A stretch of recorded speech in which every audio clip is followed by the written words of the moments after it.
All right, guys, what's going on? Welcome back to Chris's Sports Corner. Real quick, man, want to come talk to you guys about who I thought won the NFL draft this year.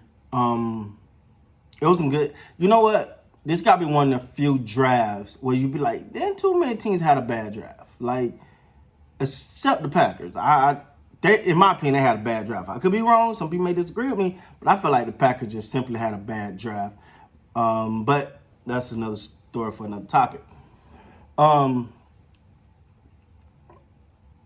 of the teams that, and I'm not going to say surprised because that'd be underappreciating what they've done for so long, but who I thought might have had the best draft. I mean, out of the best draft between the team I'm talking about, the Dallas Cowboys and the Denver Broncos, I thought they had a great draft as well. Miami had a great draft. Tampa Bay got some needs. So everybody had a good draft, in my opinion.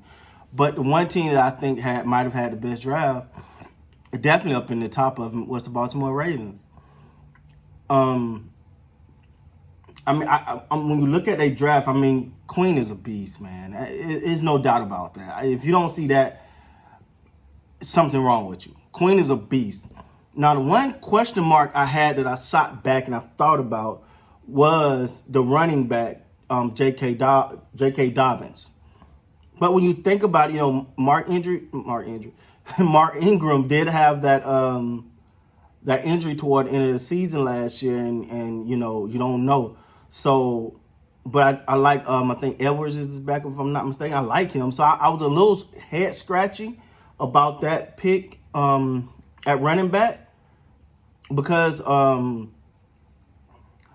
what's his name? Lamar Jackson is such an intricate part of the running game, but I understand it when you sit back and think about it.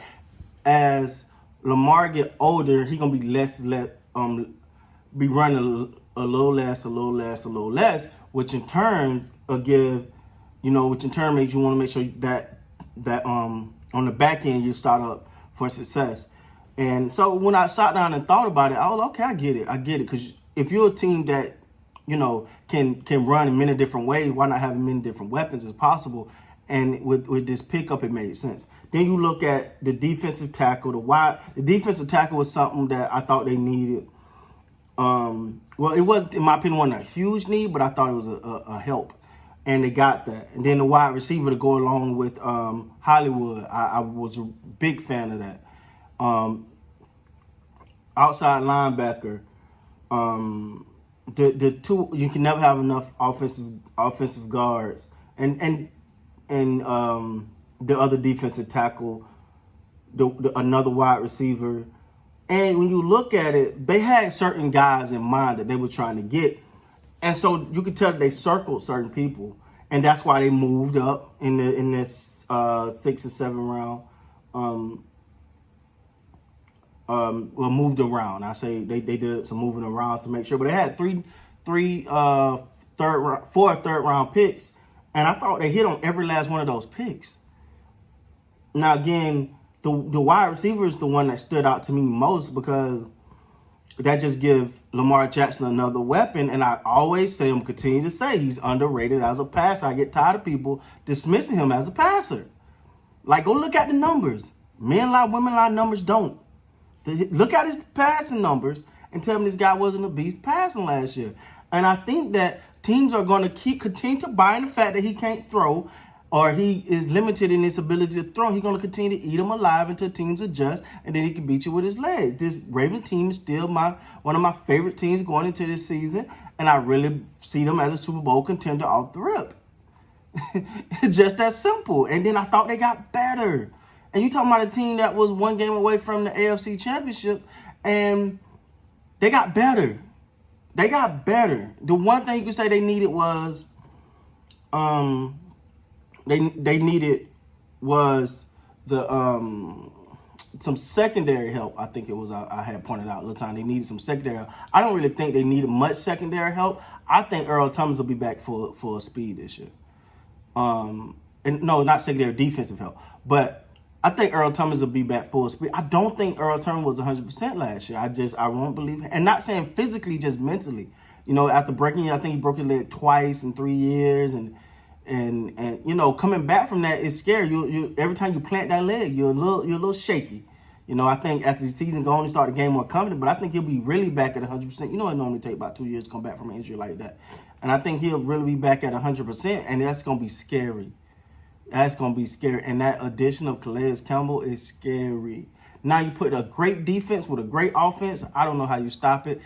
And, man. So, I mean, you know, I'm going to be honest. When I look at who won the draft, I had Dallas and Ravens right up there with each other. But I thought Ravens got it over the Cowboys from one thing. The Cowboys took the best available player rather than taking a need in the first round. And even though they got a great second round pick, I thought, but the Ravens, in my opinion, just hit every time. I don't see a miss on this board. Even when I look at, like I said, that running back situation, I don't see a miss there. And yeah, Ravens done it again, man.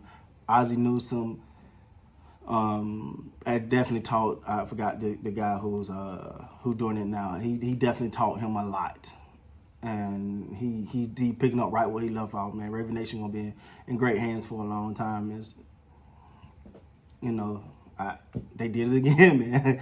They did it again. Shout out to all the Raven Nation, the Raven flock, big trust.